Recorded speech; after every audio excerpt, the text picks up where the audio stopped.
Hello Aquarius, January 2024. Here we go, first month, it's brand new. How can we mess this up? Oh, I know, it's like, God, all those resolutions. Have you made any? Let me know in the comments section. I haven't, only because I kind of forgot. I intended to, but it just went zip out of my head. So maybe I could intend to remember better or write stuff on the chalkboard. Let's take a couple of cards. Ooh, 2 cards have dropped off for you already. That will give us some kind of energy fix for you, okay? We got the 7 of Pentacles. I know, you're like, it's a bit early in the morning for that, Gemma. These are completely psychedelic, aren't they? These are by Hattie Thorne, who is very talented. I've bought loads of her decks.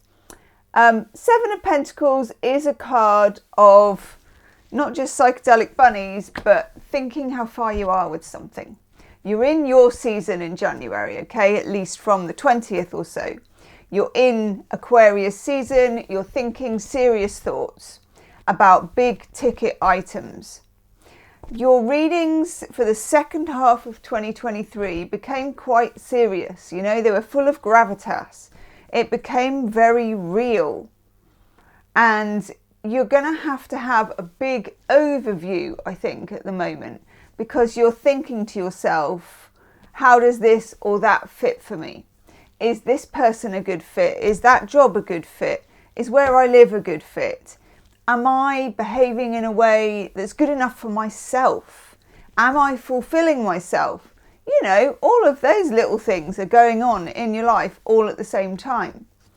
I'm going to say that you may be having some sort of awakening here. That is the vibe that I'm getting. Let me know in the comment section. Queen of Swords. Nice. Queen of Swords is quite Machiavellian.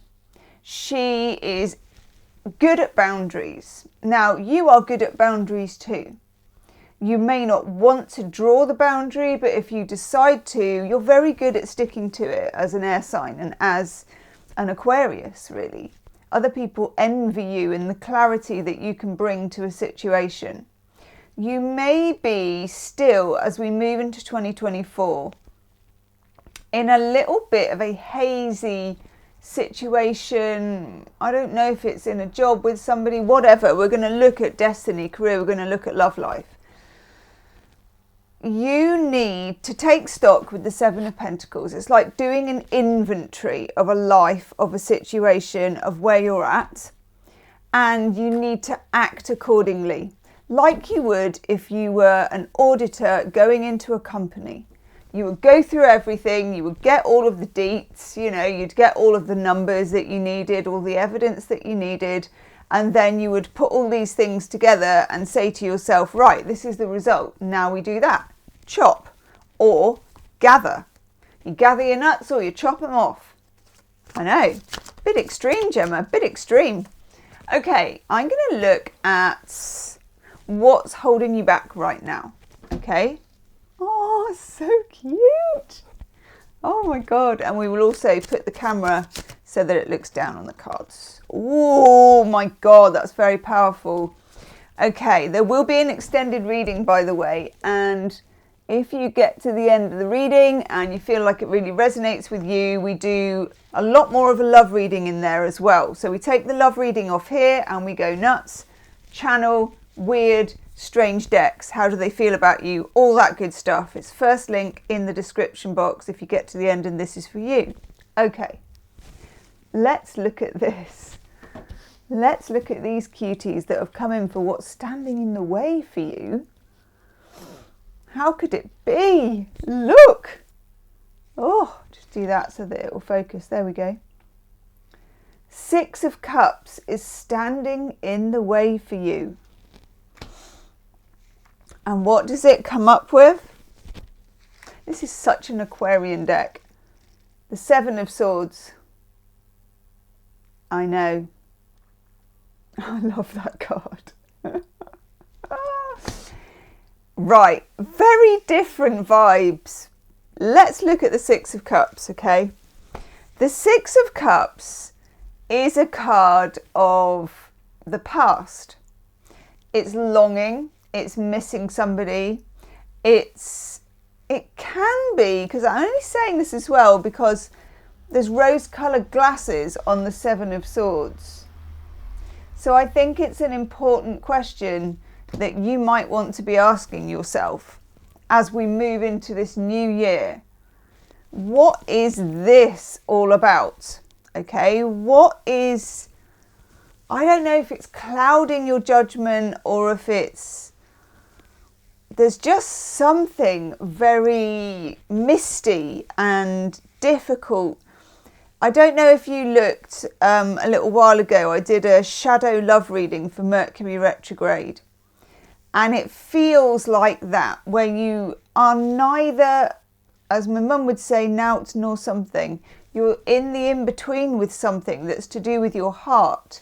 And I don't really completely understand it, so we're going to look at it some more. This is very strong because it's the Seven of Swords. Seven of Swords, I'm going to take a shadow card for that because the Seven of Swords can sometimes be, and I think it is in this department, that you have a very soft spot for something or somebody, and it may be that you need to employ a bit more of a tough demeanour. Because look, the Queen of Swords is tough, she's Machiavellian, she's tough. She makes decisions based on the evidence, not based on emotion. Something here is really twanging your heartstrings, okay? We all have this in us. You are usually very good at kind of keeping your heart one way, your head another, keeping your head in situations. But something snuck under the radar with this one, and it's too cute to ignore, isn't it? Seven of Swords just says proceed, but with a little caution. Let's take a shadow card to have a looky-see. Oh my Lord. Oh my Lord. Right, we'll take that one and we'll take one for the Seven of Swords in a minute. What a shadow card for you to get, Aquarius. You get the Ten of Cups. But you can see it's almost, because it's this shadow card, this is also Hattie Thorn, it's called the Fates Tarot or something like that. Superb, gorgeous deck. Ten of Cups is, there's lament. There's, you know, it's got that whole happy, lovely, gorgeous relationship vibe with everybody there and all the rest of it, but there is some kind of, it's like an old photograph. It's literally in the distance, and we have that Six of Cups. So this could be not to be blinded by a love story. And this will be different for different Aquarians, okay? But it's not to be blinded by a love story. Yes, there's a lot there, but no, you can't allow that to cloud your judgment. And that's difficult because the Ten of Cups is such a powerful card and such a powerful connecting card. So I can see why that is difficult. But at the same time, lovely Aquarius, yeah, there's a gritty realism about things. Oh, I like that actually. Okay. The shadow card you get for the Seven of Swords is the Fool. Now I'm into that vibe, but you're not going to know. You can see that we've got the 0. You can see that this is not your average fool. You know, she's not tripping off the edge of a cliff with the white dog going, oi, oi. I can't really do a dog woof, but I'll give it a best shot. You know, don't look where you leap, all that kind of stuff. But she's in a blind leap of faith. No, this is you assessing, Seven of Pentacles, assessing the facts. The facts as they have been and the facts as they are. Because I detect there's some history to this and I get that, but at the same time, you might need to apply the same standards right across the board. Gosh. Very powerful stuff. I think you're very capable of it. Aquarians, when they put it in their mind to keep a level head, very good at it. Whether there's the whole squishy thing going on or not. Okay. Yes. That's an interesting rendition of the Five of Pentacles. Okay.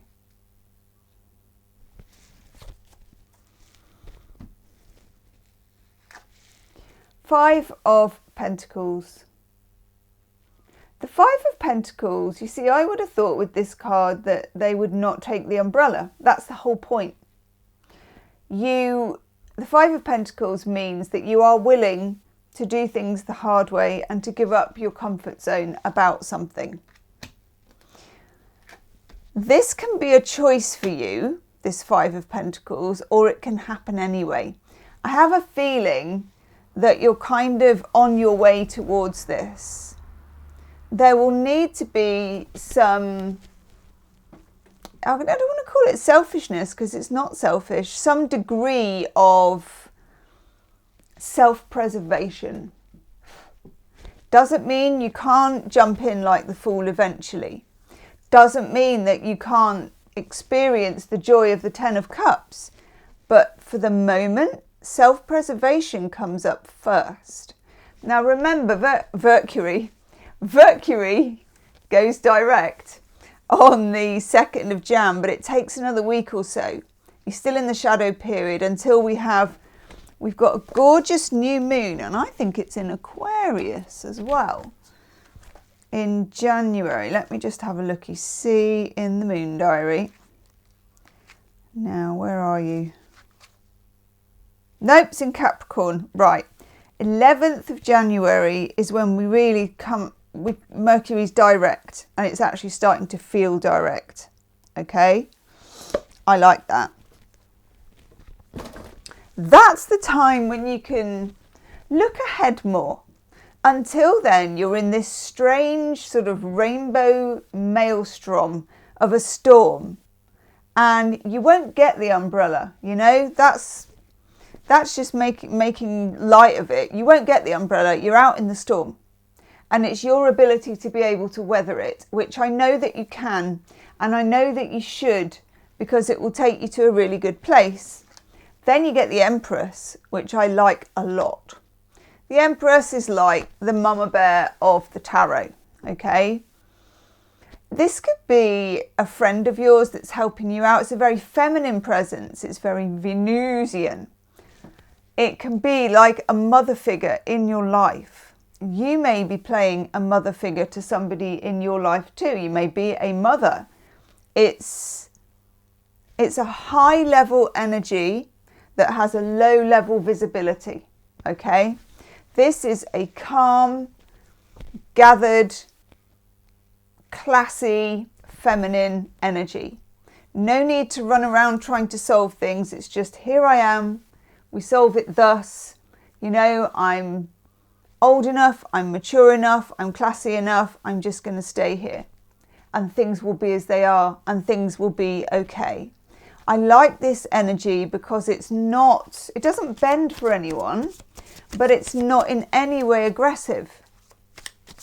Let's have a look at your love life and your career. I wonder if those two are linked. I'm going to do career first. Gosh. Hedgehog, that's such a good card for the Ten of Swords, isn't it? So, we may be looking at a career change for some of you. Some of you are certainly reviewing it. Let's just, put it that way. So, Ten of Swords is, you see where you had the Seven of Pentacles, where you're reviewing things, where you're looking it over, where you're auditing. You're looking at what you do for a living. You're looking at what you do for a career. And you're taking yourself in the direction you really want to go in. And for some of you, that's a departure. Yeah. Page of Pentacles to go with it. For some of you, there is, gosh, that doesn't sound good. For some of you, there is this kind of trainee card. You may be relearning something else, going to classes, starting in a more junior role, but with a lot more potential behind it, relearning, taking a course, all of those things. You're happy to do it. That's also what the Five of Pentacles means. You haven't quite got the luxuries, the corner office, you know, all of those perks, but you've got a really nice little donut going on, and I love me a donut. So this feels you. It feels individual, and it feels sweet, for want of a better word. That is difficult. For some of you, you may have been working under a system or a person that you just could not stand. Oh my gosh, we need to look at your love life, I'm afraid. Right, Six of Cups and Judgment together here in the reading. Whenever I get Judgment, I wonder if the Six of Cups is here. Isn't that beautiful though? That is so gorgeous.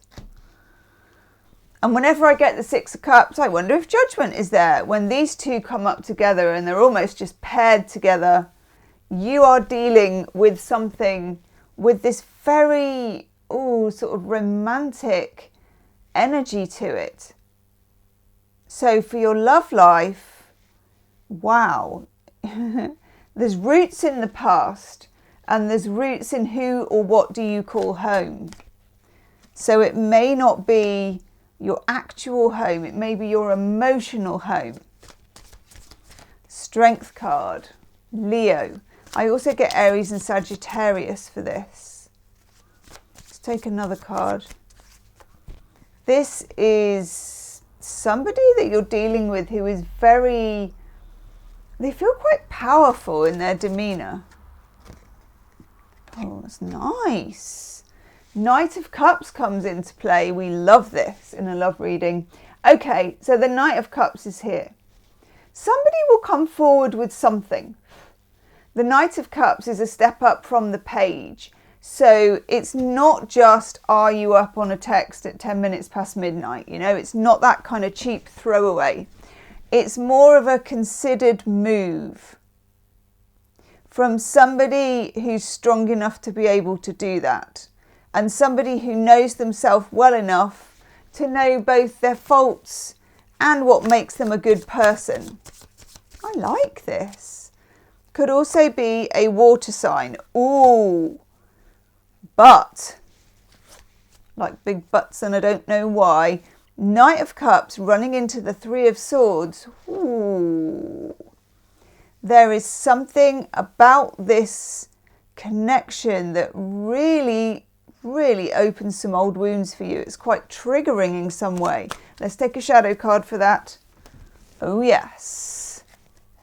Because that is like glitter, unicorns, yeehaw. But for some reason, somebody's offer triggers you. It may be, and I hate to say it, because it's so cliche, but I'm going to have to, with the Six of Cups and Judgment and Mercury Retrograde knocking around, this can be an ex. Or somebody you've known before. For the Three of Swords, I get the Three of Pentacles. Are we really on the same page? Can we work together? That's what the Three of Pentacles is about. Can we work together? So this is about, and it could be someone you're about to meet who's very romantic, very kind of emotional, but you don't know if it can work. For a lot of you, you know this person already though, I'm afraid. I don't know why I'm afraid. It could be very nice. Ooh. We get the Seven of Wands and we get the Hermit. Ooh. Okay. The Seven of Wands is needing to take a stand, needing to say where you stand. It's Mars in Leo.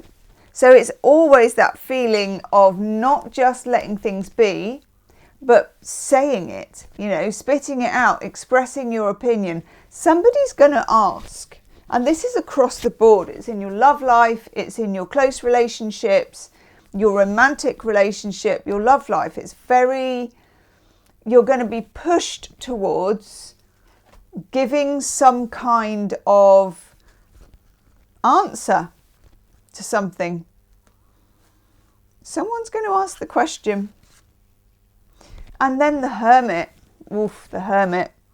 So traditionally the card of Virgo, but also with the Hermit, you're going to have to take some downtime to be thinking about these things. You've got big moves here, Aquarius. You've got reassessing everything, what you do for a living, who you love, yourself, your family, everything, and making the necessary moves and letting your head rule in a way over your heart. But at the same time, knowing that your heart is very much involved here with this Six of Cups, and that things go back a long way. And the Knight of Cups, this lovely sort of gorgeous ray of sunshine offer, which triggers you into some deep wounds. You don't know if this can work in real life, okay? In the extended, I'm going to do a love reading for you and your person. I'm going to look at them and you. Might do like a side by side, you one side, them on the other side, and then see how it joins. Or doesn't, we never know. And then we ask all the questions, we channel messages, we just go a bit nuts with some tarot decks. So if that's for you, it's below in the description box. Let's have, it's that one, a love oracle card. Ooh, I like that. You get the right path. Love is a beautiful journey and you are on the right path, Aquarius.